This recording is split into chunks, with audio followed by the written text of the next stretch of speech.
गुरुदेव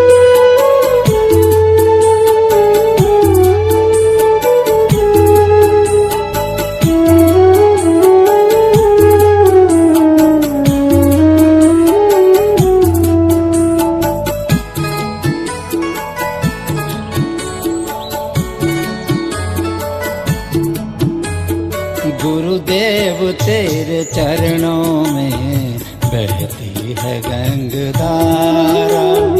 गुरुदेव तेरे चरणों में बहती है गंगधारा।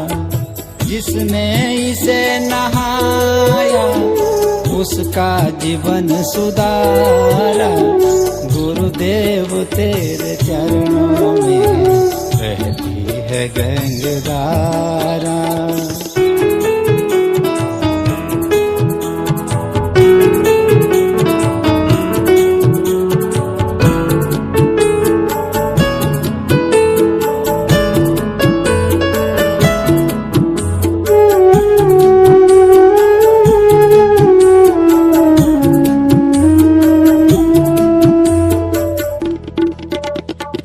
तुमने जगत रचा है, सूरज ये चांद तारे, सूरज ये चांद तारे। ये सब मिट्टी के पुतलों को कैसे तूने संवारा। ये सब मिट्टी के पुतलों को कैसे तूने संवारा। गुरुदेव तेरे चरणों में बहती है गंगधारा। गुरुदेव तेरे चरणों में बहती है गंगधारा।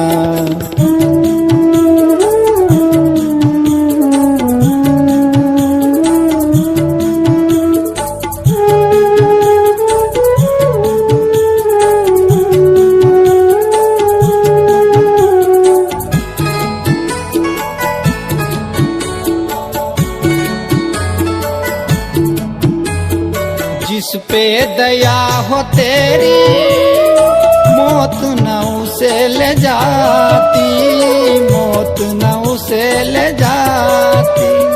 डूबती जीवन की नैया को दिखाते तुम्ही किनारा। डूबती जीवन की नैया को दिखाते तुम्ही किनारा। गुरुदेव तेरे चरणों में बहती है गंगधारा। गुरुदेव तेरे चरणों में बहती है गंगधारा।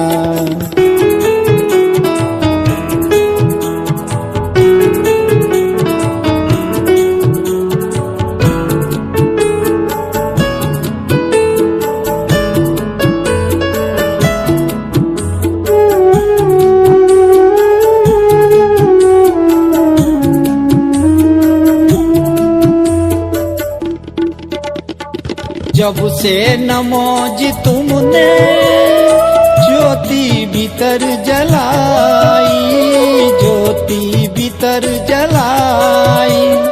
तुमरे हमारे बीच सोपन सा है नजारा। तुमरे हमारे बीच सोपन सा है नजारा। गुरुदेव तेरे चरणों में बहती है गंगधारा। गुरुदेव तेरे चरणों में बहती है गंगधारा। जिसने इसे नहाया उसका जीवन सुधारा। गुरुदेव स्वरूप में विराजमान है। आत्मा पुरुष अपने आप में महापूर्ण। आत्मरामी आत्मरामी, आत्मा से अन्य कुछ नहीं। आत्मा है आत्मा, आत्मा है आत्मा। हे आत्मदेव जय हो, हे आत्मा पुरुष जय हो, हे परमात्मा राम जय हो। मंगल हो प्राणी मात्र का, इस विश्व का कल्याण हो। हरे राम सदा सर्वं निज स्वरूप में सर्वदेव।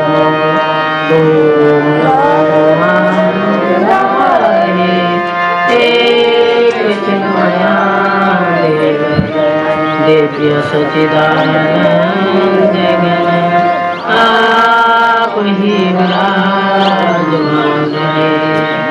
ओम नमो आत्मदेवाय आत्मपुरुषाय चिन्मयाय शांताय सुखाय नमो नमः। ध्यान मूलम गुरुरमूर्ति पूजा मूलम गुरुपरा मंत्र मूलम गुरुरवाक्या मोक्ष मूलम गुरुकृपा। गुरुर्ब्रह्मा गुरुर्विष्णु गुरुर्देवो महेश्वरा। गुरुर्साक्षात् परब्रह्म तस्मै श्री गुरुवे नमः। सा माता सचमेव पिता सा बंधु सच देवता संसार मोनाशाय तस्मै श्री गुरुवे नमः। तो बोलिए मानसरा श्री परम गुरुदेव महाराज की, पूज्य श्री नमो जी की, जगत जननी मां मुक्तेश्वरी जी की, सच्चिदानंद नाथ देव की।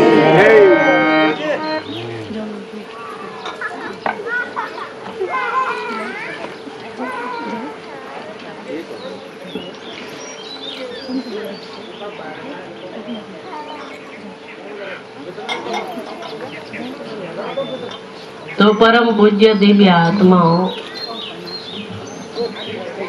आज हम सभी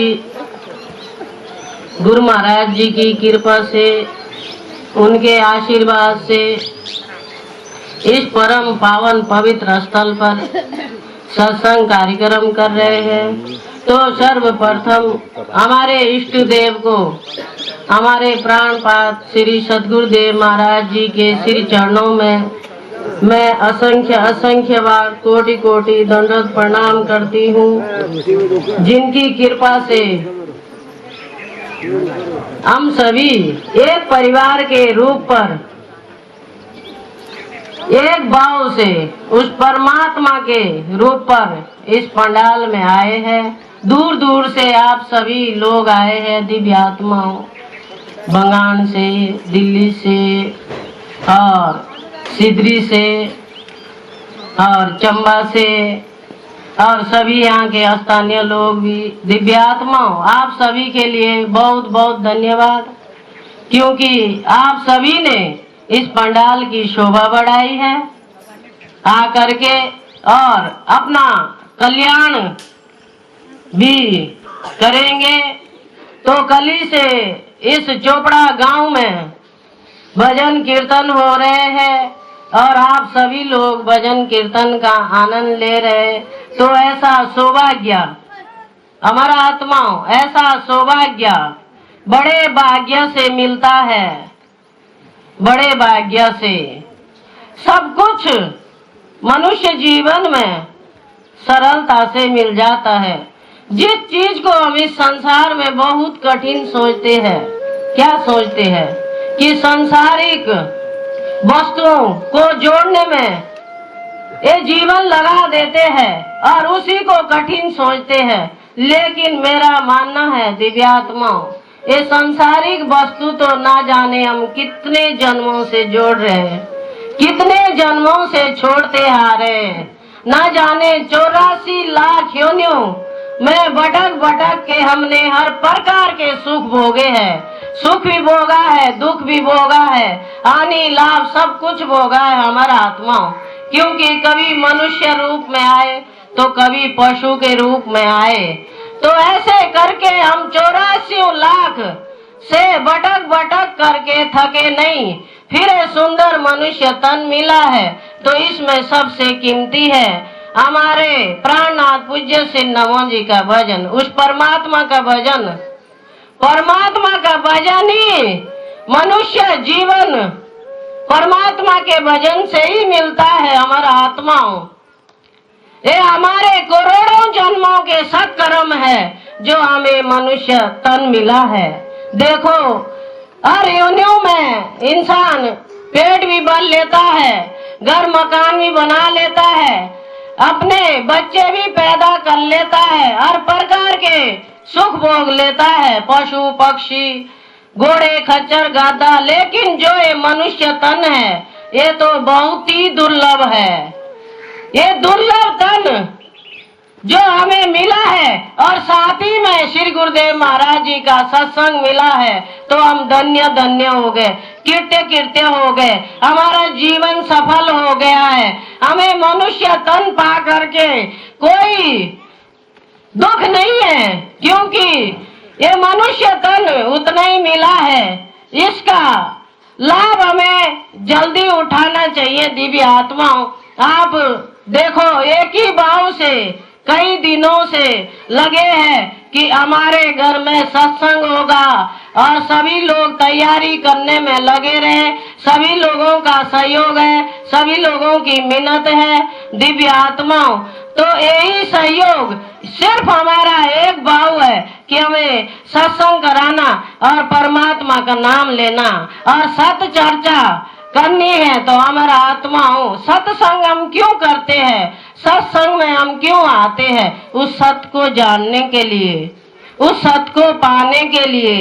ऐसे तो इस संसार में आपने सब कुछ पा लिया, लेकिन उस सत्य को जब तक नहीं पाया तब तक इस मनुष्य जीवन की, जब तक उस राम नाम का नाम आपको नहीं आएगा तब तक ये मनुष्य जीवन बेकार है। ये खाली श्वासें जो हमारी जाती है, हमारा आत्माओं, जब तक हम अज्ञानी होते हैं, हमारे जीवन में गुरु नहीं आता, तब तक हमारी सांसें खाली जाती है तो बेकार है, वो मरे के समान है, मुर्दे के समान है। जिस दिन हमारे जीवन में पुण्य पुरुष परमात्मा सद्गुरुदेव आ जाते हैं, उस दिन हमारे श्वासों में वो ज्ञान रूपी सुमरण जो गुरुदेव हमें देते हैं वही हमको इस संसार से तारने का साधन है, वही हमारे हाथ पैर है, उसी से हमारी जीवन नैया पार हो सकती है। दिव्यात्मा, वो कोई छोटी मोटी चीज नहीं है, छोटा मोटा मंत्र नहीं है,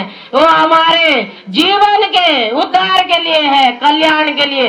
सबसे पहले तो हमें समझना पड़ेगा कि हमारे जीवन में सत्संग सबसे कीमती है, हमारे जीवन में सच चर्चा सबसे कीमती है।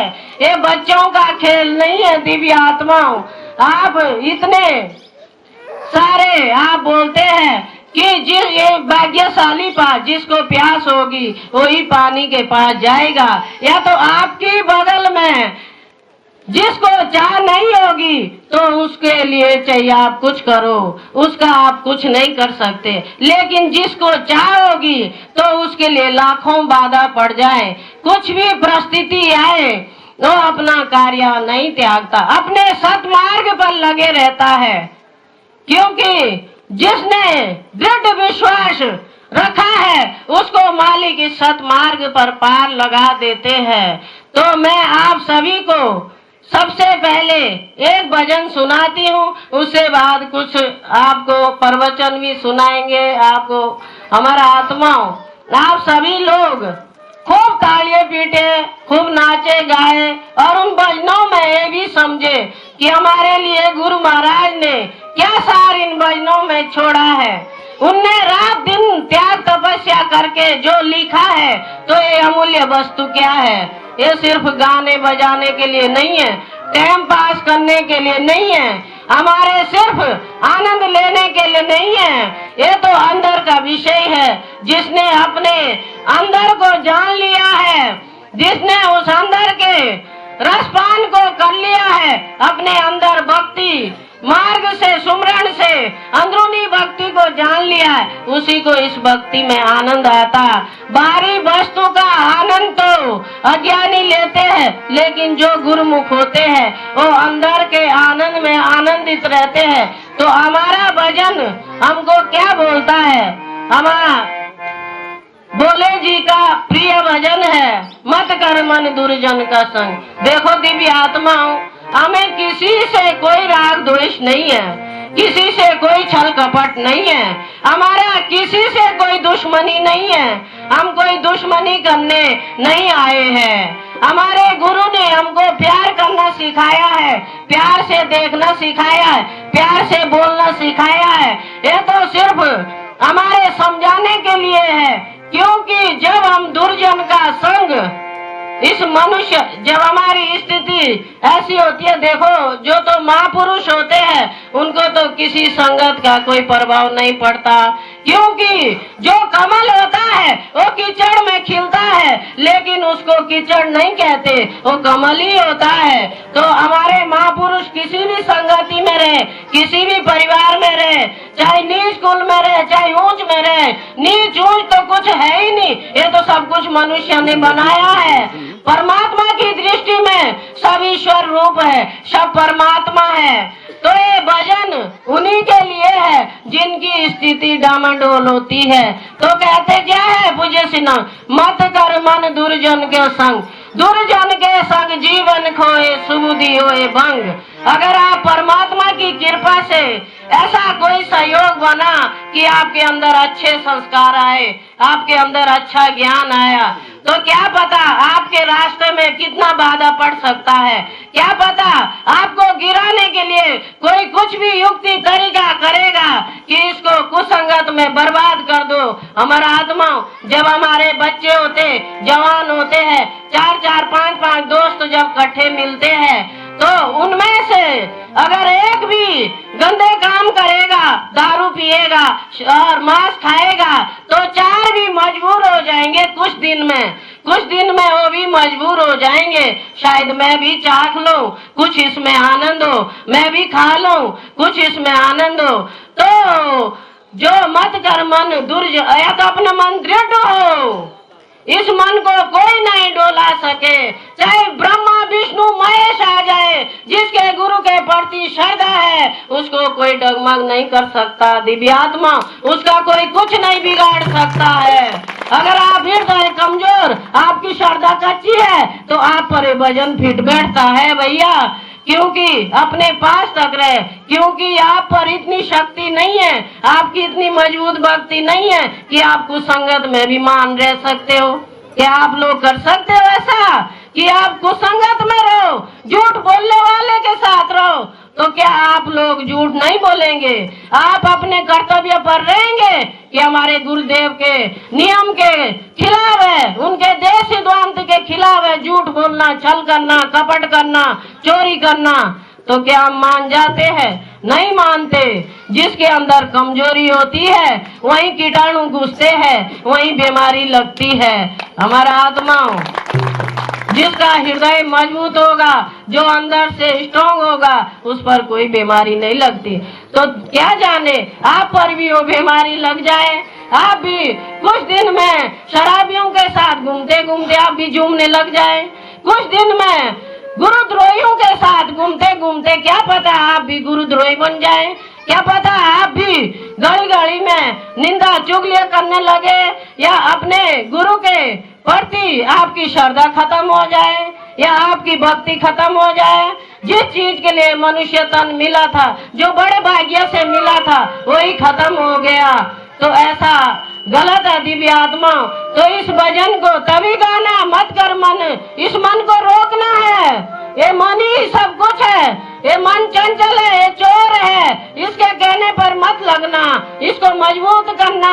अगर ये मन कहेगा, ये मन अभी आप यहाँ बैठा है और यहाँ से अभी 2 मिनट अमेरिका चला जाएगा, हवाई जहाज से भी तेज इस मन की रफ्तार है दिव्य आत्मा। तो अगर इस मन को कंट्रोल करो, इसको बुराइयों से रोको, आप इस मन के गुलाम मत बनो। मन के गुलाम मत बनो, इसको अपना गुलाम बनाओ। आप इस मन से जो चाहो वो करवा सकते हैं, लेकिन अगर आप मन के हिसाब से चलेंगे तो आपका कल्याण कभी नहीं होने वाला।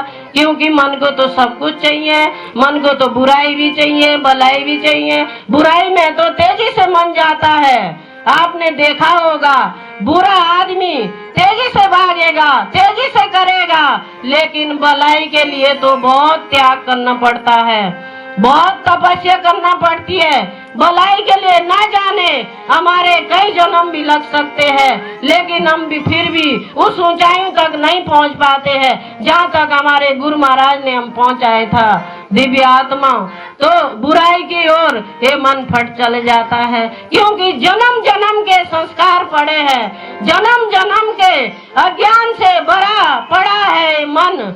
जब समय समय पर हम सत्संग में आते हैं, जैसे दिव्य आत्मा, अगर आपका कमरे में 1-2 दिन झाड़ू नहीं लगाएंगे तो उस कमरे की दुर्दशा हो जाएगी, वहाँ गंदगी हो जाएगी, जाड़े लग जाएंगे। ऐसे ये मन रूपी कमरा भी है, जब इसको बार बार सत्संग नहीं मिलेगा, सच चर्चा नहीं मिलेगी, परमात्मा का नाम नहीं मिलेगा, तो इसमें भी अज्ञान अंधकार रूपी जाड़े लग जाते हैं, जिसको सिर्फ जाड़ सकते हैं गुरु महाराज, जिसकी ताकत फिर रखते हैं गुरु महाराज। अगर नहीं जाड़ेंगे तो इस मकड़े जाल में पड़े रहो। जिस दिन जाल पूरा हो जाएगा उस दिन कहानी खत्म, फिर 84 लाख योनियों की यात्रा शुरू। दिव्य आत्मा तो क्या आप लोग ऐसा चाहते हो कि आप लोग आज के बाद इस भजन के अनुसार चलेंगे? हमने संगत सबकी करनी है, राग द्वेष नहीं करना। हमारा उद्देश्य किसी के मन को ठेस पहुंचाना नहीं है। हम इसलिए सत्संग नहीं करते कि हम किसी को ठेस पहुंचाए या किसी को हम दुख देने के लिए आए। गुरु महाराज ने हमें ऐसी आज्ञा नहीं दी, सिर्फ ये कहा, अगर भैया तुम्हारे अनुकूल वातावरण नहीं है तो तुम दूर ही रहो। अगर तुम्हारे अनुकूल नहीं है, तुम्हें लगता है कि मुझे इसमें डूबना है, अगर तुम्हें लगता है कि यहाँ दलदल है और मेरे लिए यहाँ गड्ढा है, मुझे इसमें डूबना है, तो उससे बच के रहना ही में भलाई है। बच के रहो, राग द्वेष नहीं करो। हमारा दुश्मन कोई नहीं है, हमारे कोई भी शत्रु नहीं है, हमारे सब इस संसार में मित्र है, हमारा आत्मा। इसलिए हमें जो है सिर्फ बचना है, दुश्मनी नहीं करनी है। सत्संग काहे के लिए होता है? सत्संग सुधार के लिए होता है। अगर हम दूसरे को सुधार नहीं सकते तो बिगाड़े भी नहीं। मत कर मन दुर्जन के संग, दुर्जन का संग जीवन खोए, सुबुद्धि होए भंग। तो अपनी सुबुद्धि को भंग मत करो, क्योंकि ये बुद्धि न जाने दोबारे मिले नहीं मिले, न जाने दोबारे मनुष्य जन्म मिले नहीं मिले, कोई गारंटी नहीं है। जो मिल रखा उसका खूब आनंद लो, खूब आनंद लूटो, खूब आनंद से शुद्ध बुद्ध और मुक्त हो जाओ इस संसार में। तो मत कर मैंने दूर जाने का, मत कर मैंने दूर जाने का संग, मत कर मैंने दूर जाने का संग, मत कर मैंने दूर जाने का संग, मत कर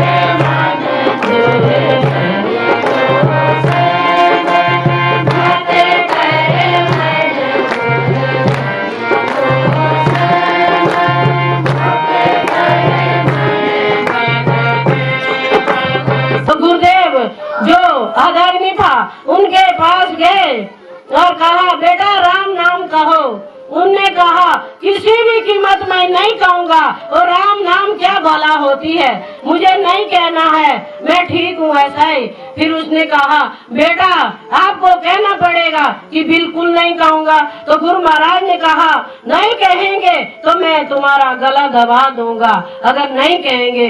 तो उसने सोचा, भैया अब तो जान पर आ गई है, अब तो मेरी मृत्यु होनी है, इससे पहले मैं राम नाम कह दूं, क्योंकि मरने से तो बढ़िया है कि राम नाम बोल दूं। तो 2 बार उनने राम नाम कहा।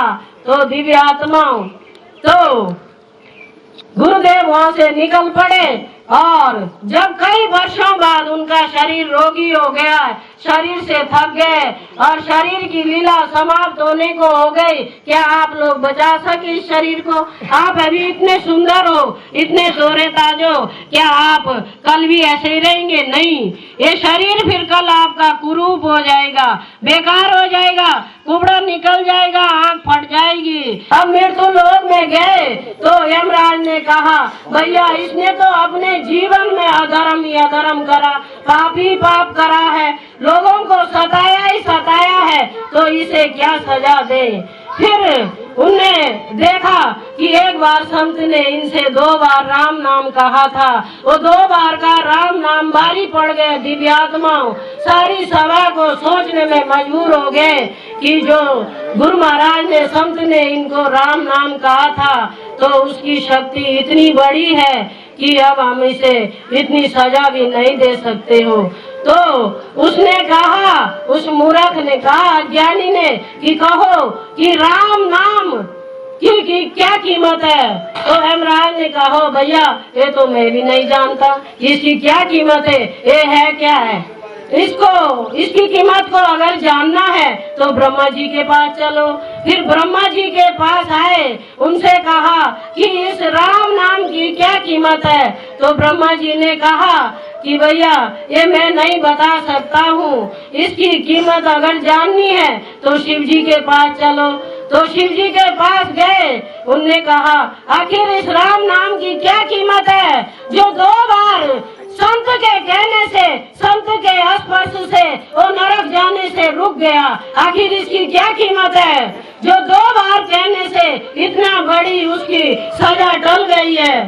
तो शिव जी ने कहा, भैया ये तो तुम राम जी के पास जाओ, इसकी कीमत मैं नहीं बता सकता। फिर राम जी के पास गए दिव्य आत्माओं, तो राम जी ने वो जो अज्ञानी जीव था, जिन्होंने कभी पुण्य नहीं किया, जिनने कभी अधर्म के सिवा कुछ नहीं किया, उनने थोड़ी देर उनको अपने गोदी में बैठाया और कहा, बेटा तुमने 2 बार राम नाम कहा है, ये तो अमोल है, इसकी कोई सृष्टि में कीमत ही नहीं बनी।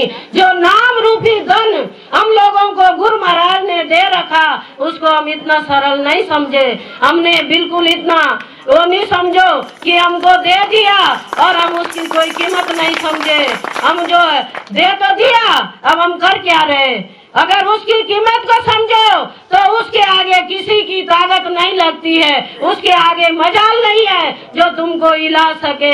तो राम नाम की कीमत इतनी बड़ी है, उस शब्दों की कीमत इतनी बड़ी है, वो जो गुरु ज्ञान आपको गुरु महाराज ने दिया है उसकी ताकत इतनी बड़ी है, ब्रह्मा भी उसका जवाब नहीं दे पाए, विष्णु भी नहीं दे पाए, शिव जी भी नहीं दे पाए, राम भी नहीं दे पाए। उनने कहा इसकी कोई कीमत ही नहीं है, इस संसार है जो सीमित, जो अमूल्य हो उसकी कोई कीमत नहीं है। तुम पूरे विश्व का राजपाट, पूरे संसार की धन संपत्ति चढ़ा दो, फिर भी उस राम नाम की कीमत को नहीं चुका सकते हैं। वो इतनी अमूल्य वस्तु है दिव्य आत्माओं, तो हम क्यों नहीं उसको अपने अंदर जगाते, क्यों नहीं अपने अंदर उसको फलभूति करते? क्या आप लोग, आपका खेत बांझा रहेगा, आप उसमें क्या नहीं लगाएंगे? आप बताओ, क्या बीज नहीं डालेंगे? जब तक आप सुंदर ढंग से उसमें हल नहीं लगाएंगे, सुंदर ढंग से उसको साफ सुथरा सुंदर नहीं करेंगे, तब तक फसल के रूप में आपको कुछ नहीं मिलेगा। और दोष ईश्वर को, परमात्मा को, भगवान को दो कि प्रभु मैं आपके सत्संग में तो आया था, सत्संग भी सुना है, इतनी साल भी बिताए हैं, सेवा भी की है, लेकिन मुझे फिर दुखी दुख मिला, सजा मिली, मैंने कोई भी लाभ इससे नहीं पाया। लेकिन क्या आप जड़ तक गए हैं, आपने इसमें विचार किया है कि कहीं मेरे से कोई गड़बड़ तो नहीं है, कहीं मैं गलत रास्ते पर तो नहीं हूँ, कहीं मेरी श्रद्धा में कोई खोट तो नहीं है, कहीं मेरी मेहनत में कोई लापरवाही तो नहीं है? अब लापरवाही तो है ही, जब कबाड़े में बीज डालेंगे तो कबाड़ा ही उगेगा, साफ सुथरे में बीज डालेंगे तो सुंदर फसल आएगी। तो कहाँ ईश्वर को दोष देने लगे हमारा आत्माओं? तो कर्म करना हमारा काम है, सच्चाई से निष्कपट भाव से फल देना परमात्मा के हाथ में। फल की इच्छा मत करो। जो फल की इच्छा करता है उसको कुछ भी नहीं मिलता है। जो उस परमात्मा पर छोड़ देता है उसको पास सब कुछ होता है दिव्य आत्माओं। तो हमारी ये भक्ति इतनी सरल नहीं है, ये बहुत कीमती है। ऐसा ही अपना जीवन मत गवाओ। कहाँ भागेंगे सत्संग से, कहाँ छुपेंगे सत्संग से, कहाँ छुपेंगे गुरु महाराज से। जो वस्तु हमारे 24 घंटे अंदर है, अगर हम झूठ बोलते हैं तभी हमें पता है। गुरु महाराज तो सर्वत्र है, सब जगह देख रहा है। हम आज आपके गांव में आए हैं, आपके गांव में सत्संग कर रहे हैं, तो आपके अंदर क्यों आप लोग ये क्यों नहीं सोचते कि ये सब गुरु महाराज की वाणी है। किसी की कोई कीमत नहीं है हमारा आत्माओं। हम तो सिर्फ मालिक के कर्मचारी है। मालिक ने जो कुछ हमको दिया है वो आपको सुना देते हैं। आपके अंदर सत्संगी होके क्यों छल कपट है, क्यों राग द्वेष है, क्यों अपना जीवन डुबा रहे हो, क्यों अपना जीवन नरक की ओर ले जा रहे हो। जिस नरक से, जिस घोर अज्ञान से आपको गुरु महाराज ने उबारा है, क्यों आप उसी में जाना चाहते हो, क्यों आप उसी में अपना जीवन बर्बाद करना चाहते हो। हमारा आत्माओं, समझो उस नाम की कीमत को, समझो उस परमात्मा के नाम को। अगर उसकी कीमत इतनी नहीं होती तो मीराबाई महलों को नहीं त्यागती। लेकिन हम सिर्फ उल्टा ही करते, हम ठीक उल्टा करते। हम तो महलों मांग रहे, महल को मांग रहे। हम तो कहते हैं गुरुदेव खूब धन दे दो, खूब सारा महल गाड़ी बंगला कोठी दे दो, खूब सारे नौकर चाकर हो जाए, तभी तो फायदा है भक्ति में। अगर ऐसा नहीं होता है फिर भक्ति का क्या फायदा है। लेकिन जिन गुरुमुखों ने गुरु भक्ति करी है, जो आज भी सितारों में चमक रहे हैं, जो आज भी उनका नाम है, और जब तक संसार रहेगा तब तक हम और तुम सब उनका नाम लेंगे। तो उन्होंने मांगी भक्ति, उन्होंने मेल को त्याग दिया और परमात्मा के नाम में लग गए। पायो जी मैंने नाम रतन धन पायो, उस धन को पा लिया है, उस ज्ञान को पा लिया है, उस परमात्मा को पा लिया है जिसके आगे सारा धन फीका है, सारा माल खजाना फीका है, सारा राज रजवाड़ा फीका है। हमारा आत्माओं, तो हम क्यों नहीं मांगते ऐसा, हम क्यों नहीं सोचते ऐसे। सच्चाई पर चलो, सच्चाई में कसौटी तो है दिव्य आत्मा, सच्चाई में परीक्षा भी है। क्योंकि जो सत लगन से, सच श्रद्धा से गुरु महाराज की भक्ति में लगता है तो गुरु महाराज उसका कल्याण चाहते हैं। उस पर कई प्रकार की परीक्षा हो सकती है, कई प्रकार के उससे परीक्षा ले सकते हैं, पर कभी उन परीक्षाओं में हमारा आत्माओं फीका मत पड़ना। अगर उनमें आप पार हो गए तो आपके जीवन का कल्याण हो गया है। कल्याण की भक्ति आपने सुनी होगी। एक कल्याणानंद हमारे आश्रम में भी था भैया, बहुत ही श्रद्धा भक्ति भाव वाला, बहुत ही श्रेष्ठ संत था दिव्य आत्माओं। तो कल्याण की भक्ति सुनी होगी आपने। ऐसा पंडाल सुंदर लगा था, आप सभी लोगों की तरह भगत वहाँ भी सत्संग कर रहे थे, भजन कीर्तन कर रहे थे। एक बार गुरु महाराज ने सोचा भैया भीड़ बहुत हो गई है, अब इस भीड़ में है वो परमात्मा का दीवाना कौन कौन है, अब इनकी परीक्षा लेना अवश्य है। देखो ये सब गुरु महाराज के विधि विधान से होता है, हमारे तुम्हारे कहने से कुछ नहीं होता। हम बोलते ऐसा हो गए ऐसा हो गए, उस परमात्मा की मर्जी से होता है। अब महाराज जी ने कहा, एक बार भंडारा रखा और सारे संत भक्तों को निमंत्रण दिया और सभी लोग बढ़ चढ़ करके आए, हजारों लोग आए हैं सत्संग में। तो महाराज जी ने उनको कहा भैया क्या तुम सब हमारे हो? कि हाँ महाराज। ये कोई कहने की बात है, हम तो इतनी वर्षों से, इतने सालों से आपकी भक्ति में है, हम तो आपके चरणों से एक क्षण भी दूर नहीं हो सकते हैं। हमारा जो कुछ है वो सब आप ही है, सब आप ही में है। तो महाराज जी ने कहा हाँ ठीक है बेटा, आप अगर हमारा जो जीवन है शिष्य क्या कहते हैं, हमारा जो जीवन है वो सब आपके लिए है, तन आपका है, मन आपका है, धन आपका है, पूरा जीवन निछावर आपके लिए है। तो गुरु महाराज ने कहा, बेटा मैं यही सुनना चाहता था कि पूरा जीवन आपके लिए निछावर है। चलो अब देखते हैं कि कितने लोग निछावर होते हैं, कितने लोग भक्ति में उभरते हैं, कितने लोग हमारे हैं। तो अमर आत्माओं, अब महाराज जी ने जोर जोर से चिल्लाने लगे और टांग में पका हुआ आम बांध दिया है और चिल्लाने लगे हैं। तो सभी भगत लोग खड़े उठे कि महाराज जी, जो भी आपको कष्ट है, जो भी दर्द है, हम सब दूर करेंगे, आप सिर्फ आज्ञा दो। जो भी हमसे होगा, तन से, मन से, धन से, शरीर से, जो कुछ जितना भी बनेगा, चाहे देश विदेश के डॉक्टर लाना पड़े, लेकिन हम आपका दर्द नहीं देख सकते, आपका दुख नहीं देख सकते, तो आप आज्ञा करो, हम करेंगे। तो महाराज जी ने कहा कि यही तो कठिन बात है कि आपके तन से भी कुछ नहीं होने वाला, आपके धन से भी कुछ नहीं होने वाला, आपके किसी भी चीज से कुछ नहीं होने वाला, आप संपूर्ण संपत्ति दे दो, उससे भी कुछ नहीं होने वाला, क्योंकि गुरु महाराज को आपका कुछ चाहिए नहीं। गुरु महाराज को कोई लालच नहीं है, वो तो अपने ज्ञान बांटने के लिए आते इस संसार में, इस संसार के कुरीतियों को दूर करने के लिए आते हैं। हम जन्म जन्म से अज्ञानी पड़े हैं, अज्ञानी को ज्ञान रूपी प्रकाश दिखाने के लिए इस शरीर में आते हैं दिव्य आत्माओं। कोई हमारे मांगने के लिए, जिन्होंने पूरे विश्व को दिया, जिनने सबको धन धान्य से संपन्न किया, हम उनको क्या दे सकते हैं? आप कहो, हम क्या महापुरुषों को कुछ दे सकते हैं? कुछ नहीं दे सकते हैं। जिन्होंने हमको सब कुछ दिया, हम उनको कौन हो गए देने वाले दिव्य आत्मा? तो ये बात अवश्य सोचना चाहिए।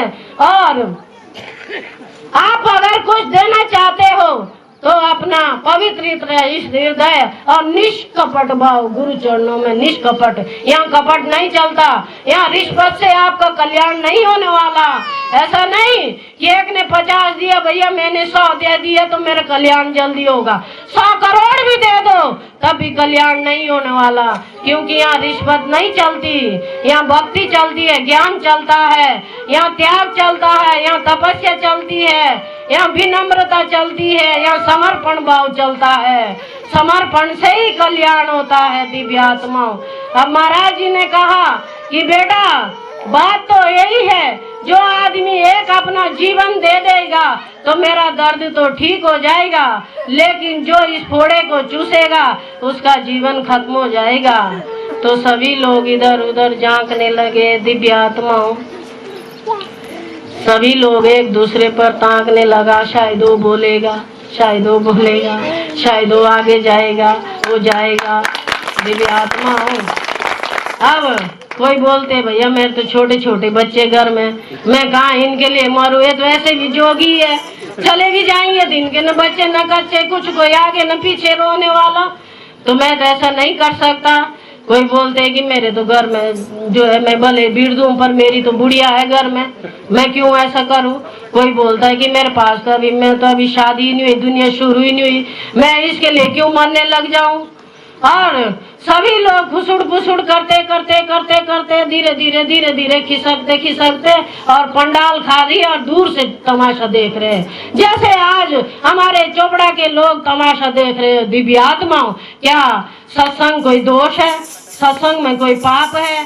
सत्संग अगर राग द्वेष करना है तो अपना गुरु का बदनाम हम क्यों कर रहे हैं? हमारे गुरु इस संसार में, इस विश्व में सबसे श्रेष्ठ थे, महान थे। हमें गर्व है अपने गुरु पर, जिन्होंने हमको ऐसा ज्ञान दिया, ऐसे तपस्वी बनाए, जिनकी कृपा हम पर आज भी और हमेशा रहेगी। और उनकी कृपा जिसने कम समझी है, जिसने हल्के में ली है, उसने भक्ति नहीं करी है, उसने गुरु जाना ही नहीं है, उसको गुरु समझा ही नहीं है, उसने पूज्य नामो जी को पाया ही नहीं है। दिव्य आत्माओं, अगर पाया होता है तो उसको इस सत्संग से कोई नहीं रोक पाता। हमारा आत्माओं, तो एक कल्याण जी हजारों की भीड़ में दौड़ पड़े, कहा महाराज अगर ये शरीर आपके लिए काम आए, ये शरीर ऐसे महापुरुषों महापुरुषों के लिए काम आए तो दिखा, मेरे तो बहुत बड़े भाग्य है, मेरे जीवन सफल हो जाएगा, कल्याण हो जाएगा मेरे इस नाश्वर शरीर से और होना भी क्या है, एक दिन इसको जाना ही जाना है, फिर बेकार में चल जाएगा तो फिर बेकार ही है, महापुरुषों की सेवा में चल जाएगा तो सदा सदा के लिए शुद्ध बुद्ध और मुक्त हो जाऊंगा। तो उन्होंने कहा, बेटा इस फोड़े को चूसो और मेरा दर्द तो ठीक हो जाएगा लेकिन तुम्हारी मृत्यु हो जाएगी। उनने कहा, महाराज हमारा कुछ है ही नहीं, ये तो जो कुछ दे रखा आपने तो कुछ दिन के लिए दे रखा, उस परमात्मा ने तो कुछ दिन के लिए गिनी सांसें दी है, क्या हम रोक सकते हैं?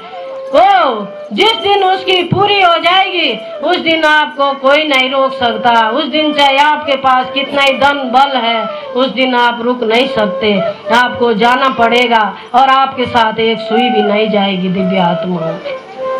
तो कल्याण जी ने चूस के खूब आनंद से गुरु महाराज ने कहा, बेटा थोड़ा धीरे धीरे दर्द हो रहा है। उनने कहा, महाराज इसमें तो बहुत आनंद है, क्योंकि वो तो आम था, पका हुआ आम था, और गुरु महाराज क्यों किसी की मृत्यु करेंगे, क्यों किसी को जहाँ ऐसी सजा देंगे कि उसको मृत्यु घाट में पहुंचाएंगे।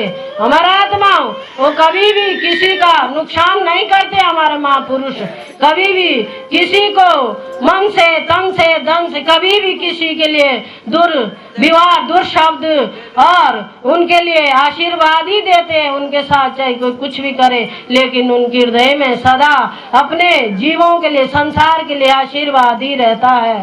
तो कल्याण जी को गुरु महाराज जी ने गले लगाया और आशीर्वाद दिया कि बेटा इस संसार की भीड़ में एक रतन सिर्फ तुम निकले हो जिन्होंने इस भक्ति का लाभ उठाया है, जिनने इस भक्ति को जाना है। धन्य हो ऐसे रत्नों की, धन्य हो ऐसे भक्तों की। अब बेटा जब तक ये सूर्य चंद्रमा तारे रहेगी, ये विश्व संसार रहेगा, तब तक कल्याण का नाम रहेगा। कल्याण की भक्ति से लाखों लोगों का कल्याण होगा। जो जो इस दृष्टांत को सुनेगा, इस भाव पूर्ण भक्ति को आपकी देखेगा, उसका भी कल्याण होगा। तो भक्ति मार्ग है दिव्यात्माओं, भक्ति मार्ग त्याग मांगता है। हमारे गुरु महाराज समर्पण मांगते हैं। अगर हम तो थोड़ा भी कांटा चुभ जाए तो हम क्या कहते, देखो साले कल तो सत्संग किया था, आज कांटा चुभ गया। तो माँ पाप है हमारा आत्माओं, चाहे कुछ भी हो जाए, मृत्यु भी हो जाए, कभी सत्संग को गाली मत देना, कभी सत्संग पर मत लगाना, क्योंकि जिस दिन मृत्यु आपकी निश्चित होगी, अगर आपकी अभी की गाड़ी होगी तो कोई नहीं रोक सकता। अब क्या पता आपके कितने जन्मों के कितने पाप है, क्या आपने देखे हैं? अब आपके हजारों पाप है, करोड़ों पाप है, आपकी जो सूली की सजा है, आपको फांसी होने वाली है, गुरु महाराज ने कांटे में डाल दी है। गुरु कृपा तो है सबसे बड़ी है, सबसे महान है। गुरु कृपा जो होनी होती है उसको अनहोनी करते हैं, जो अनहोनी होती उसको होनी करते हैं। ये चमत्कार तो सिर्फ एक शिष्य को ही अनुभव होता है, जो शिष्य नहीं होगा उसको ये चीजें अनुभव नहीं होती है। ऐसी बात नहीं है, हमारे सब कुछ पापों का भस्म गुरु चरणों में हो जाता है, लेकिन उसके लिए उतनी दृढ़ तपस्या भी हमारी चाहिए, उतने दृढ़ त्याग भी हमारा चाहिए। जब ऋषि मुनियों ने पूरा शरीर अपना सड़ा दिया, 12 वर्ष तक तपस्या में बैठते हैं, शरीर में दीमक लग जाते हैं, शरीर सड़ जाता है और पूरे शरीर में कीड़े पड़ जाते हैं, तब भी उस ईश्वर को नाम को प्राप्त नहीं कर पाते हैं। तब भी लेकिन हमें सरलता से गुरु महाराज ने गांव गांव घर घर में जाके दिया। इस उत्तराखंड के लिए, इस पहाड़ी इलाके के लिए ऐसे दिव्य रतन हमारे पूज्य श्री नमो जी आए हैं, जिन्होंने अपने भक्ति ज्ञान से, जिन्होंने अपनी पवित्र वाणी से सबका कल्याण किया, सबकी भलाई की है। जो हमारे शरीर में दीमक भी नहीं लगाए, त्याग तपस्या भी नहीं कराए, हमारा शरीर सड़ाए भी नहीं, गड़ाए भी नहीं, बड़ी सरलता से दे दिया है दिव्यात्मा। तो ऐसे ही एक महाराज जी गुरुदेव, शिष्य गुरुदेव से कहता है, गुरुदेव मुझे 12 साल हो गई है आपकी सेवा करते करते, आखिर आपने एक दिन भी मुझे ज्ञान की बातें नहीं सुनाई, एक दिन भी आपने वो रहस्य नहीं बताया कि मनुष्य जीवन में आखिर अमूल्य वस्तु कौन है, वो सत्य क्या है और असत्य क्या है। तो उसने कहा, बेटा समय आने पर कहूंगा, अभी इस पात्र में गंदगी बहुत है। हमारा आत्मा, जब आपके बर्तन में कीचड़ होगा और उसमें दूध मिला दो तो क्या होगा, क्या होगा? उसका कुदंग हो जाएगा, उसकी वो दूध अब किसी काम का नहीं रहेगा, आपके इस्तेमाल के काम का नहीं होगा, वो कीचड़ बन गए। तो गुरु महाराज ने क्या कहा, अभी बहुत कमी है, अभी बहुत बीमारी मन में है, बेटा अभी तुम उस ज्ञान के योग्य नहीं हो। तो एक दिन चलते चलते राजमहल की तरफ गए गुरु महाराज भी और उनके शिष्य भी। ऐसा नहीं, बहुत आज्ञाकारी था, बहुत सेवाकार था। गुरु महाराज कहते एक टांग में खड़ा हो तो पूरी रात एक टांग में खड़ा रहता और गुरु महाराज की सेवा में रात दिन लगे रहता। तो फिर भी गुरु महाराज ने कहा, बेटा अभी कमी बहुत है, अभी समय आने पर मिलेगा। लेकिन जब कमियों में उस परमात्मा रूपी ज्ञान को डाल दो, फिर उसका आदमी कुडंग कर देता है।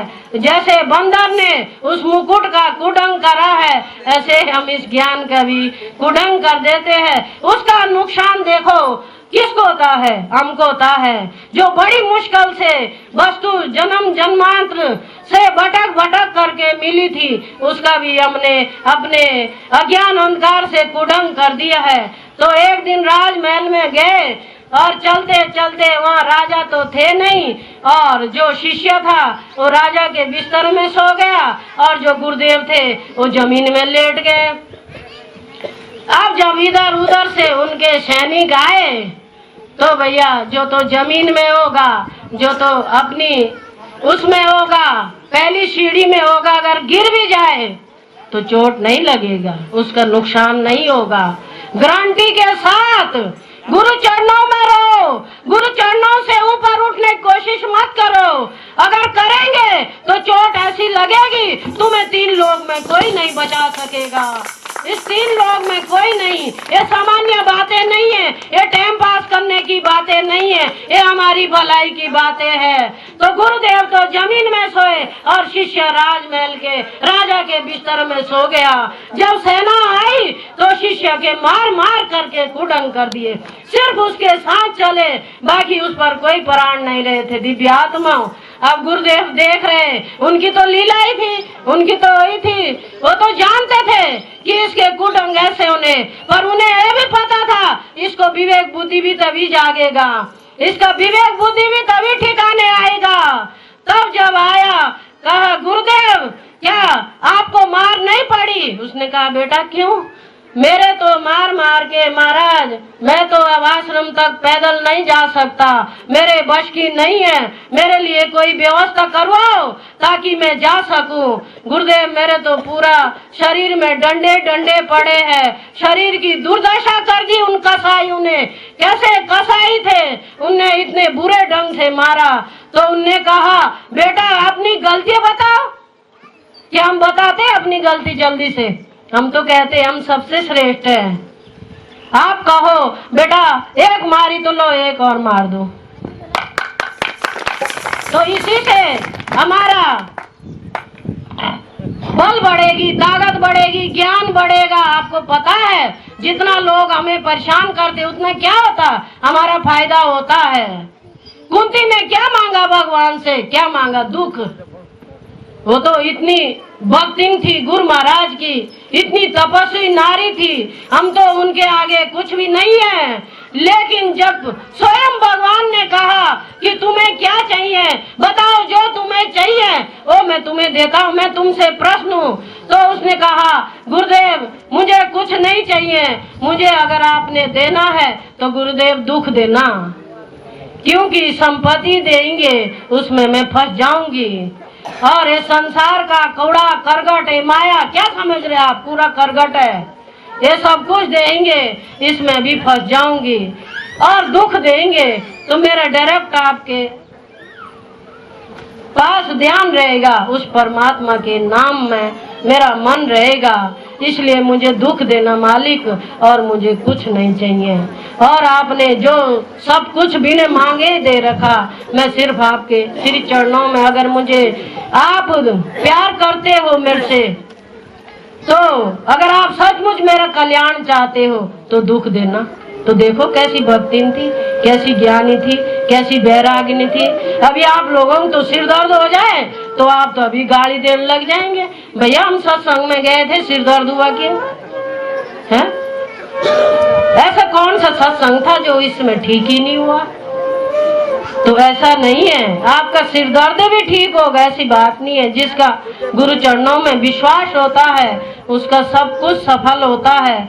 लेकिन उसे समझो तो दिव्य आत्मा हो, उसको सच्चाई से पाओ तो गुरु महाराज ने क्या कहा, बेटा तुमने गलती तो करी होगी, डंडे बिना गलती के तो नहीं पड़ते क्या? 84 में जब उस भक्त ने 2 बार नाम राम नाम कहा था तो उसकी जो 84 लाख योनियों की सजा थी वो कट गई है, क्योंकि गुरुदेव ने खुद राम नाम उसे बताया था।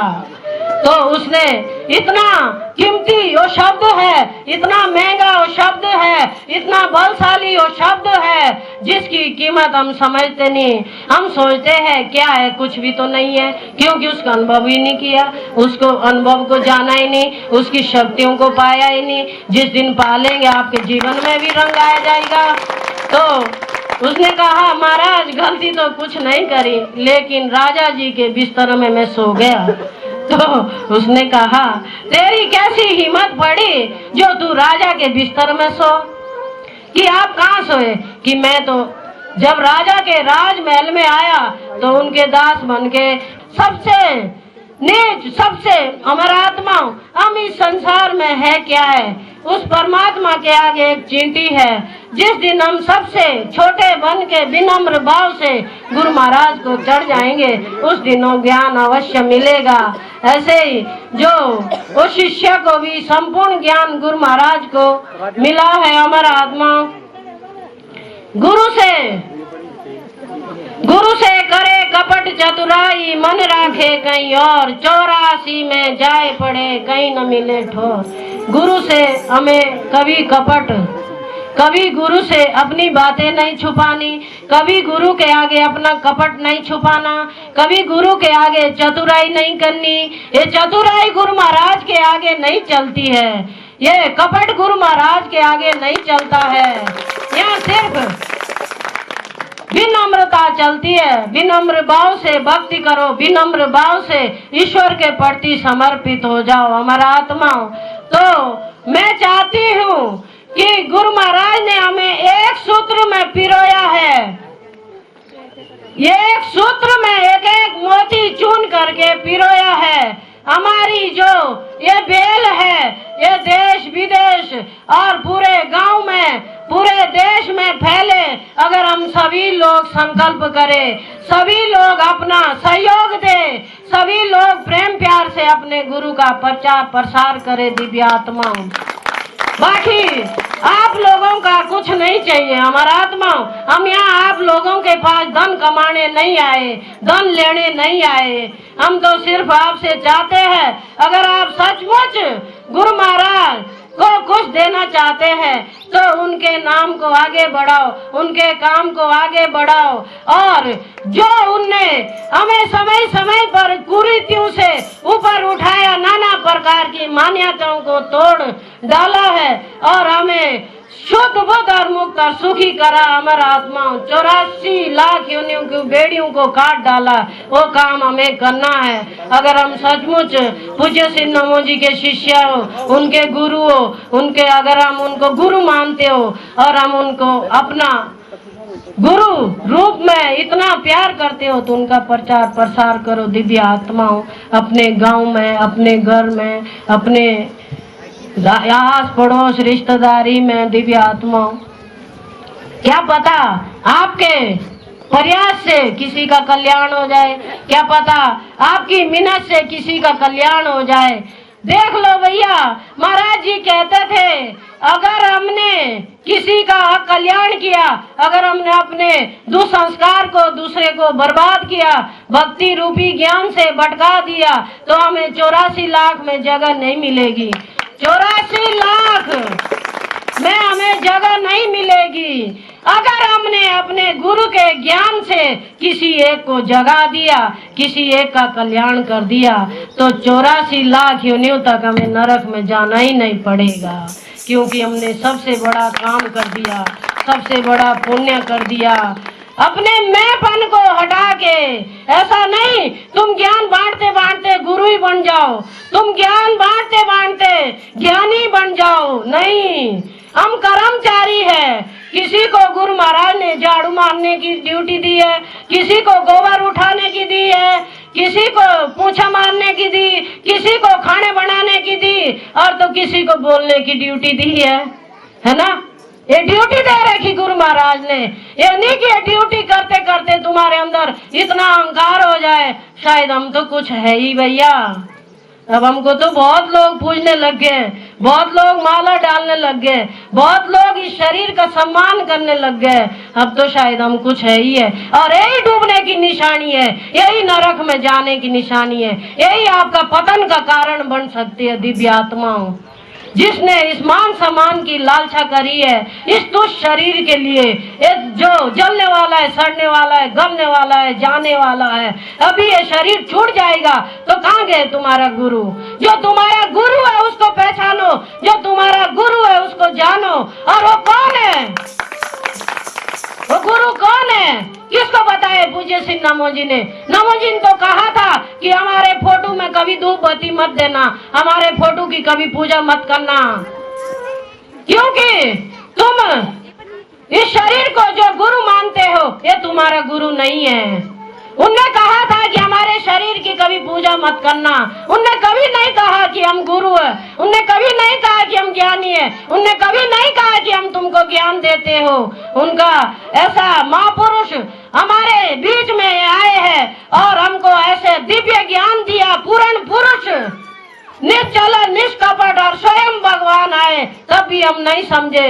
लेकिन हम इतने चतुर बन गए हैं कि गुरु से आगे निकल गए। दिव्य आत्माओं, इसी में तो हमारा घाटा है। गुरु से आगे निकलना भी चाहिए। जो माता पिता हमारे सच्चे माता पिता होते हैं वो क्या चाहते हैं कि मेरा पुत्र मेरे से बड़ा बन जाए। अगर पिताजी कंप्यूटर होगा तो पिताजी पुत्र के लिए क्या चाहता है कि सबसे बड़ा डॉक्टर बन जाए, नहीं चाहता क्या? पिता कभी भी अपने बच्चे के आगे जीतना नहीं चाहता, वो हारना चाहता है। वो चाहता है कि अगर मैं कंप्यूटर हूँ तो मेरा बेटा बड़ा डॉक्टर बने, बड़ा अफसर बने, जिससे गर्व से सीना तान के मुझे खुशी हो जाए कि मेरी मेहनत 24-25 साल की मेहनत सफल हो गई है। क्योंकि एक बच्चे के भविष्य बनाने के लिए कितनी वर्ष लग जाते हैं, कितने साल लग जाते हैं। जब हमारी मेहनत सफल होती है तो हमारी खुशियों का ठिकाना नहीं रहता है।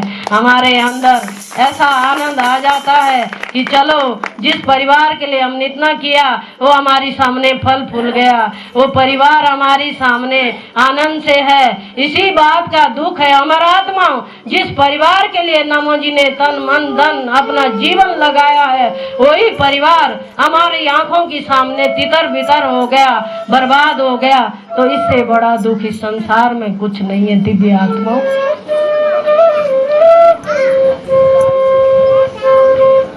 और हमारे पूज्य श्री नमो जी गुरु महाराज, जो सच्चा गुरु होता है, आत्मा ज्ञानी गुरु होता है, जो पुरुष, वो भी अपने शिष्य से हमेशा हारना चाहते हैं।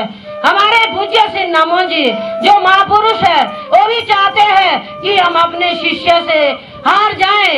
हमारा शिष्य इतना चतुर निकले, इतना ज्ञानी निकले, इतना पवित्र निकले, इतना बुद्धिमान निकले, जिसका नाम इस संसार में हमेशा रहे। हमारा आत्मा वो भी हमेशा अपने शिष्य के लिए ही मनोकामना करते हैं कि उसका नाम हमसे ऊंचा हो। वही सच्चा महापुरुष इस संसार में है जो अपने शिष्य का नाम अपने से ऊंचा कर देता है, अपने से बड़ा बना देता है उसको। जिसने सिर्फ अपने लिए सोचा, अपने लिए पाया, अपने लिए खाया, अपने लिए जिया, तो उसका जीना भी बेकार है, उसका करना बेकार है। लेकिन उनने दूसरों के लिए सोचा, हमारे लिए, आपके लिए, उनने सिर्फ हमारे लिए, आपके लिए जीवन लगाया और चाहा बेटा अगर मैं 1 कदम हूं तो तू 10 कदम ऊपर उठ जा। लेकिन हमने गलत इस्तेमाल करा उनके ज्ञान का, हम गलत राह पर चले। हमने सोचा कि हम थोड़ा सा 2 शब्द बोलना सीख गए तो क्या पता हम तो शायद महानी बन गए, हम तो महानी आत्मा हो गए शायद। अब कुछ नहीं रहा गुरु गारू, अब कुछ नहीं रहा, कुछ नहीं, क्योंकि अब तो स्वयं ही गुरु बन गया, स्वयं ही गुरु महाराज बनने लगा हमारा आत्मा। तो यही जो है सबसे घातक है, सबसे घातक। उसने अपना नुकसान तो करा ही करा, अपनी 7 पीढ़ियों को भी उसने डुबा दिया है, 7 पीढ़ी भी उसकी बर्बाद हो गई, अपना नुकसान तो किया ही किया है। और जो बेचारे थोड़े बहुत बोले वाले लोग लगे थे उनको भी भटका दिया है। तो इतना पाप कहाँ जाएगा दिव्य आत्मा? ये समझने की बातें हैं, ये मजाक की बातें नहीं है। इतना पाप 7 पीढ़ियां भी उसने बर्बाद कर दी, अपनी डुबा दिए, अपना दादा नाना काका ताऊ जितने भी है सब डुबा दिए, लेकिन खुद भी डूब गए हमारा आत्मा। ये कोई सरल चीज नहीं है। भक्ति तुम्हारे लिए ऐसा नहीं है कि आए सुने और घर चले गए। ये विषय विचार का है, ये गहन विषय है, समझने का है। अगर आप लोग सुबह शाम नमो जी की जीवन दर्पण पढ़ लो तो ये जीवन के रहस्य को आप अवश्य समझेंगे। सब कुछ महाराज जी ने जीवन दर्पण लिखी है, विवेक चूड़ामणि लिखी है और आश्रम का मुख्य ग्रंथ बनाया है और चेतक चेत बहुत ढेर सारी किताबें लिखी है। अगर आप एक पंक्ति भी रोज पढ़ो, अगर उन एक शब्द पर भी चलो तो दिव्य आत्मा आपके कल्याण के लिए भरपूर है, भरपूर है। लेकिन अपने गुरु का नाम अगर हमारा आत्मा हम बढ़ा नहीं सकते तो डुबाने का भी हमें अधिकार नहीं है दिव्य आत्मा।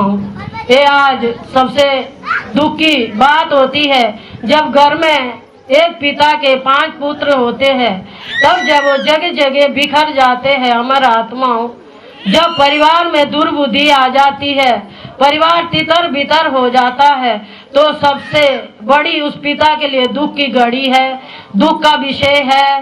वो उनको सदमार्ग पर नहीं लगा सकता। उसने तो हमेशा यही चाहा था मेरे बच्चे हंस खेल के रहे, एक परिवार में रहे, एक छत के नीचे रहे, इधर उधर नहीं भटके। लेकिन दुर्भाग्य उसके जो आज उसकी सामने सब कुछ खत्म हो गया हमारा आत्मा। तो ये विषय समझने का है, विचार करने का है कि हमारे गुरु ने, हमारे पूज्य श्री नमो जी ने, हम तो कुछ भी नहीं है हमारा आत्मा, हमको तो जो कुछ उनने बताया है वो आपको बता रहे हैं। लेकिन अपने गुरु के नाम को सदा बढ़ चढ़ करके प्रचार करना है और अपने गुरु के नाम को, शान बान को सदा बढ़ाना है। हमारे अंदर थोड़ा भी अपने गुरु के प्रति कपट और थोड़ा सा भी अपवित्र भाव नहीं होना चाहिए। दिव्य आत्मा तो भजन के बोल है, मत कर मन दूर जनक से, मत कर मन दूर जनक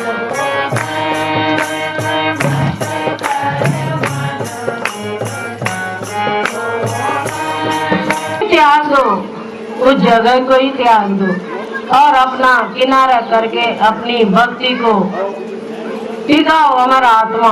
ये संसार रूपी माया का भाव इतना तेज है, ना जाने कब हमारी भक्ति का रंग भंग हो जाए। तो इस संसार से हमें एक एक कदम फूंक फूंक कर चलना। भक्ति का रंग चढ़े नहीं, बिन खावे मरे न भूख। गुरु विचार है क्या करे जो शिष्य वही चूक।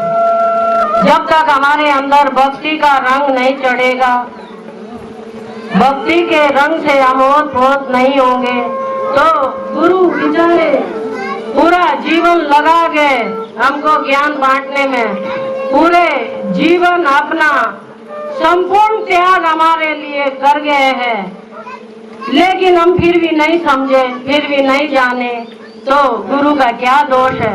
गुरु बेचारा क्या करेगा जब शिष्य में ही चूक है। तो हमारा आत्मा, अब आपको एक भजन और सुनाती हूँ, आप खुद अपने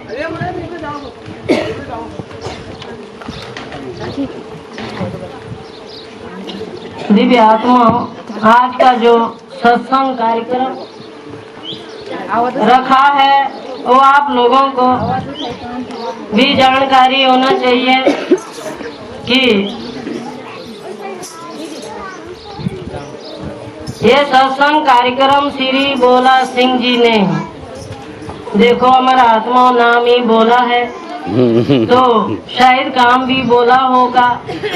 और आशीर्वाद देती हूँ और गुरु महाराज से भी विनती प्रार्थना करती हूँ कि जैसा नाम है ऐसा परमात्मा गुण भी भरपूर उन पर डाले। भोलेनाथ जी की तरह उनका जो हमारे भोलेनाथ जी ने किया, उन वचनों पर, उन गुणों पर, उन त्यागों पर उनका जीवन भी इस नाम को उज्जवल। माता पिता स्वर्गीय राम रथी देवी और पिता स्वर्गीय श्री स्वर्ण सिंह जी की स्मृति में रखाया गया तथा हमारा आत्मा अपने माता पिता की स्मृति में रखाया गया है।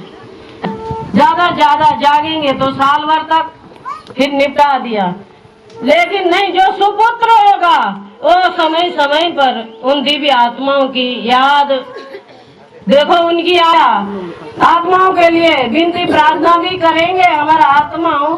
तो ऐसा समय समय पर हमें अपने माता पिता के नाम पर कुछ ना कुछ करते रहना चाहिए, तभी हम पुत्र कहलाने योग्य है। ये नहीं कि माता पिता ने हमें जन्म दिया और उनको जब मर गए फूंक फांक के आए, 4 आंसू गिराए और बाद में कहानी खत्म। अब पता ही नहीं है कि माता पिता कौन थे। हमारा आत्मा ऐसा नहीं है, समय समय पर उनके नाम पर दान पुण्य करो, उनके नाम पर कुछ बनवाओ, उनके स्मृति में कुछ न कुछ कहीं न कहीं दो।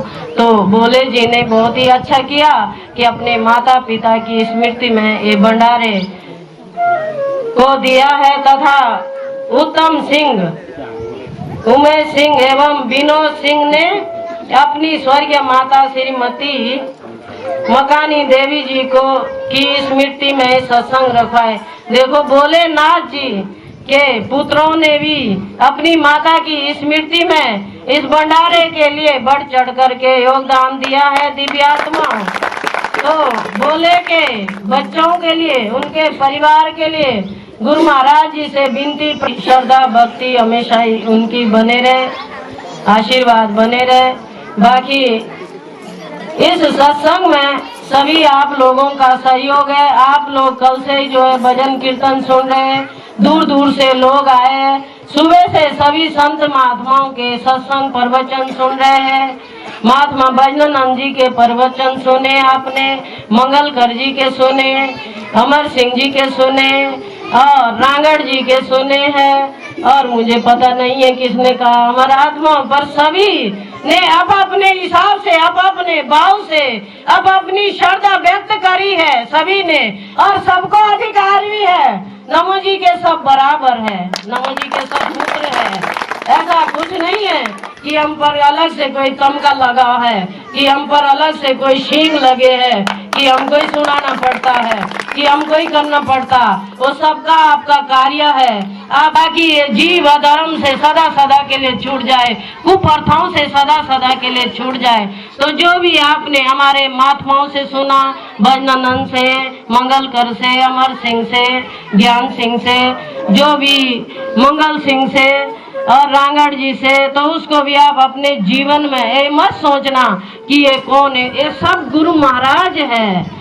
ये तीर्थ आप सुनो और अपने जीवन में अपनाओ, और जो बातें हमारे लिए कही गई वो अपने जीवन में, अपने आचार विचार में लाओ। ऐसा नहीं कि हमारे कुछ भी नहीं है, सुना सुना है, न आचार न विचार न शिष्टाचार। फिर सत्संग में सभी ने मिन्नत करी है, हमारा आत्माओं ज्ञान सिंह, अमर सिंह और चंद्रमोहन और भोलेनाथ जी और बच्चे दर्शन जी, वो बेचारे खाना बनाते हैं। देखो हमारा आत्मा सुनाना भी सरल होता है।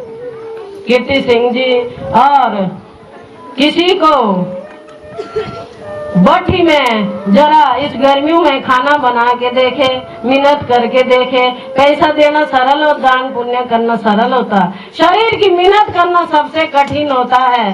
तो शरीर की मिन्नत कर रहे हैं, आप लोगों के लिए सुंदर भंडारा बना रहे हैं, तो आप लोगों का अब क्या सहयोग करना है। आप लोग देखो, हमें कोई भेद नहीं है, कोई भाव नहीं है, कोई द्वैत नहीं है। तो हम सब यहाँ मेहमान नहीं है, हमारा आत्माओं, हम सब यहाँ अतिथि नहीं है। हमारे अपना घर है, अपना परिवार है, हम अपने आप निकालें, खाए और सफाई का ध्यान दे और इधर उधर देखे और सभी लोग आप जी करके बोले, कोई भी कुछ शब्दों का प्रयोग नहीं करे। हमारा आत्मा प्यार से प्रेम से सबको खिलाओ, उठाओ, बैठाओ और प्रेम से बोलो, ताकि लगे क्या ये पूज्य श्री नमो जी के शिष्य है भाई, सचमुच इनने भक्ति करी है, सचमुच इनने प्रेम को जाना है, सचमुच इनने उस भक्ति के सत्संग होते रहे और गुरु महाराज जी की चर्चा और सभी संत महात्मा गण यहाँ आके सब आप अपना विचार रखे। जो जो आपकी समझ में आई होगी उसको अवश्य अपने घर ले जाना, जो नहीं आई होगी वो कबाड़ा यहीं छोड़ देना, क्योंकि वो फिर घर में उथल पुथल मचाएगा, राग द्वेष फैलाएगा आपके हृदय में, भेदभाव लाएगा आपके हृदय में। जो वस्तु समझ में आएगा एक शब्द भी, तो उसका अवश्य अपने जीवन में अपनाना। दिव्य आत्मा देखो, ये तो मुंह है, ये तो कुछ भी बोल देता है। अब क्या पता आपके योग्य है कि नहीं है। अगर होगा तो अच्छी बात है, नहीं होगा तभी अच्छी बात है। दिव्य आत्मा अब आगे आप लोगों ने बढ़ चढ़ करके जहाँ जहाँ सत्संग होगा आप लोगों को आना है, पंडाल की शोभा बढ़ानी है, अपने गुरु की शोभा बढ़ानी है, अपने गुरु के ज्ञान को बांटना है और सबको बढ़ चढ़ करके लाना है। दिव्य आत्मा मैं नहीं कह रही, सबका अधिकार है, यहाँ कोई छोटा बड़ा नहीं है, यहाँ कोई मेरा तेरा नहीं है। सब अगर हमारी माताओं में से भी कोई अपना विचार रखना चाहते, दो शब्द बोलना चाहते कि हमने इस सत्संग से क्या पाया, हमको क्या लाभ मिला है, हमने इसमें क्या चीज देखी है, तो भी अपना विचार व्यक्त कर सकते हैं। दिव्य आत्मा उसके लिए कोई नियम कानून नहीं है, कोई बेड़िए नहीं है। हमारा आत्मा बेड़ियों से तो हमको गुरु महाराज ने छुड़ाया है, फिर हम उन बेड़ियों में कहाँ पड़े। जब उन बेड़ियों में पढ़ना था तब हम दुनियादारी ठीक थे, तब फिर इस पचड़े में आने की क्या जरूरत थी। अपना खर्चा भी किया, धन भी लगाया, इतनी दूर से भी आए, अपना परिवार भी छोड़ा और यहाँ पर भी बंधन, यहाँ पर भी नियम कानून, यहाँ पर भी वही दुख। फिर हमारे सत्संग में आने से क्या फायदा। हम तो यहाँ स्वतंत्र है, पूज्य श्री नमो जी की संतान है, हमें कोई रोक टोक नहीं सकता। बुरा हम नहीं करेंगे, ये संकल्प ले लो कि बुरा हम नहीं करेंगे, अच्छाई के लिए हम नहीं डरेंगे। ये संकल्प ले लो अपने जीवन में। ऐसा संकल्प अगर आप लेते हो तो शेर अपनी चाल चलता है और गिद्दड़ हजारों जो है भूखते हैं। गिद्दड़ों की कोई कीमत नहीं होती है, हजारों होते हैं रास्ते में, पर शेर की चाल को कोई नहीं बिगाड़ सकते हो। तो आप नमो जी के शेर हो, आप अपनी चाल में चलो। आपके पीछे से चाहे कितने ही दुश्मन हो जाए, कितने ही आपका दुश्मन करे, कितना ही आपका घातक हो जाए, आपका कोई कुछ नहीं बिगाड़ सकता। ये मैं गारंटी के साथ कहती हूँ। दिव्य आत्मा तो आप परिपूर्ण हो, आपको भी उतना ही अधिकार है, आपको भी उतना ही मान सम्मान का अधिकार है, अपने भाव व्यक्त करने का अधिकार है जितना हमें है। दिव्य आत्माओं ऐसा नहीं कि हमको ठेका दे रखा महाराज जी ने कि तुम ही करो, नहीं। महाराज जी कहते थे हम अपने साथ हजारों मुंह खोल देंगे। क्या कहते थे गुरु महाराज? हम अपने मुख से हजारों मुख से बोलवाएंगे, हजारों मुख से जीवों का कल्याण करवाएंगे। ऐसा नहीं कि अपना ही मुख से करवाएंगे। ये मुख भी कब तक रहेगा, ये भी झूठा है। हजारों मुख अगर तैयार करे होंगे तो फिर वक्त वक्त पर उन महापुरुषों की बेल चलते रहेगी, उनका ज्ञान चलते रहेगा। ऐसा नहीं कि मैं ऐंठ गया, मैं करता हूँ, चाहे मैं मर जाऊं फिर नहीं छोड़ू हमारा आत्मा, तो फिर यही तो इस 84 लाख में भूत बन के आना ही पड़ेगा।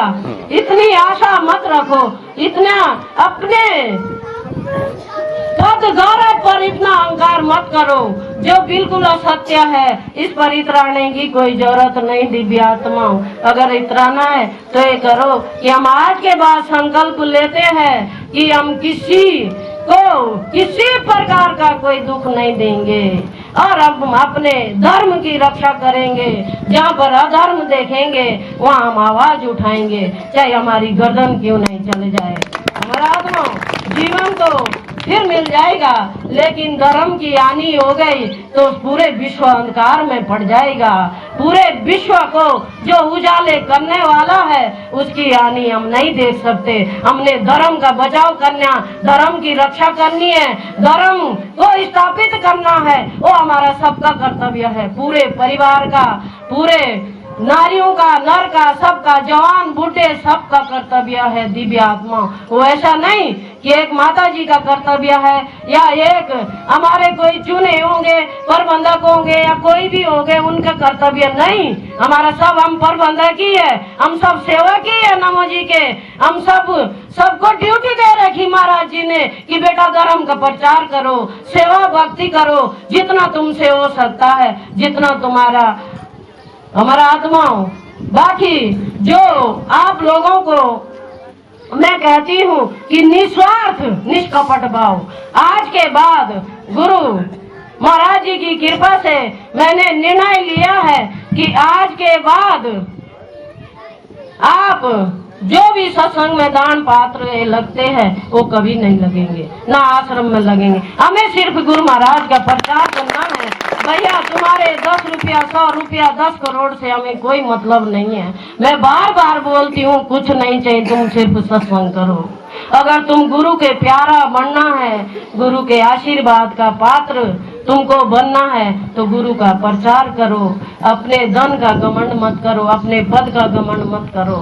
इस अहंकार में मत रहो कि मैंने वहाँ दे दी। तो मैंने पहले भी कहा था यहाँ रिश्वत नहीं चलती, यहाँ त्याग चलता है। तो आप लोग का कुछ नहीं चाहिए, आप लोगों का प्रेम सहयोग चाहिए और गुरु महाराज के नाम को बढ़ चढ़ करके बढ़ाओ।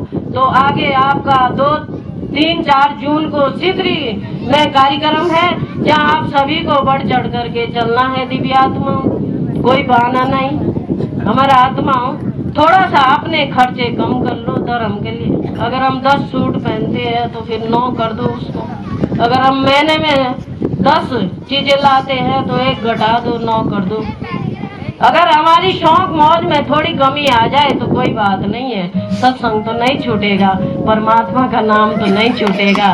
ये शौक मौज, ये सूट बूट शौक मौज तो सब यही छूट जाना है, लेकिन जो सत्संग में मिलेगा वो आपका साथ और जन्म में देगा। वही कमाई हमारी अपनी है, उसी कमाई को हम साथ में ले जा सकते हैं। और 25 जुलाई को रीना के यहाँ छितर वाला ऋषिकेश बानी वाले के पास, वहाँ फन मेली भी है। बानी वाले के पास छितर वाले रीना के यहाँ सत्संग है हमारा आत्माओं। तो जुलाई में वहाँ भी 25 जुलाई को आप सभी को आना है, तभी सत्संग की शोभा बढ़ेगी। रीना देवी गड़गाड़ वाली है हमारा आत्माओं, उनके यहाँ सत्संग है 25 जुलाई को। तो आप सभी आए और वो यहीं पर है, आप उनसे संपर्क भी कर सकते हो कि हमने कहाँ आना, कैसे आना, किधर। जहाँ चाह होगी वहाँ राह है, जहाँ चाह नहीं है वहाँ राह भी नहीं है। दिव्य आत्मा और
पथदर्शक रक्षक भक्ति सुखदाता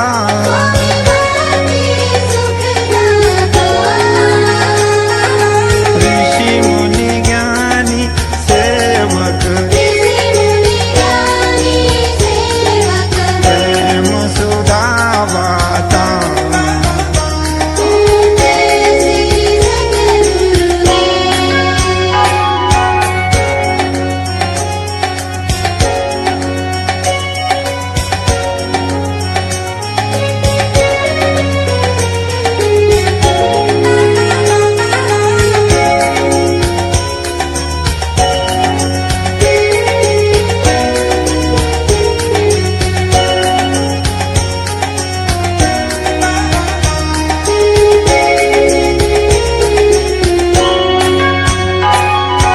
सतचित आनंद राशि अजय अंतरयामी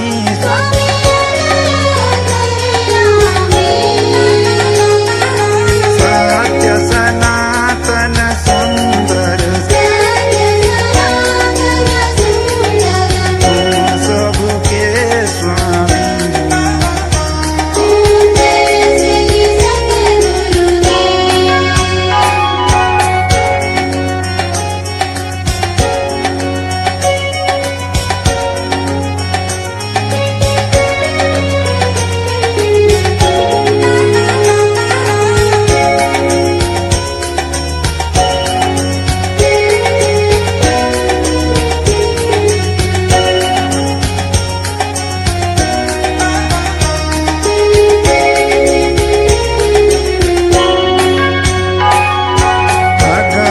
अगोचर विनाशी तुम घट घट वासी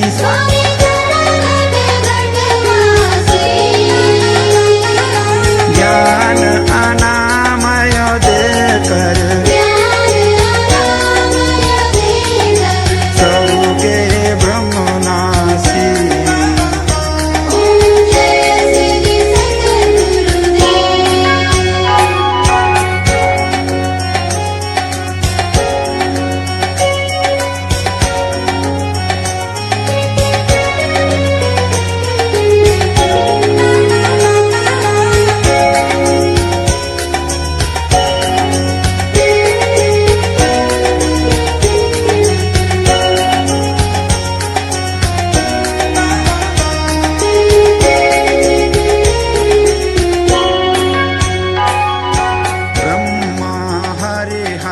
शेषा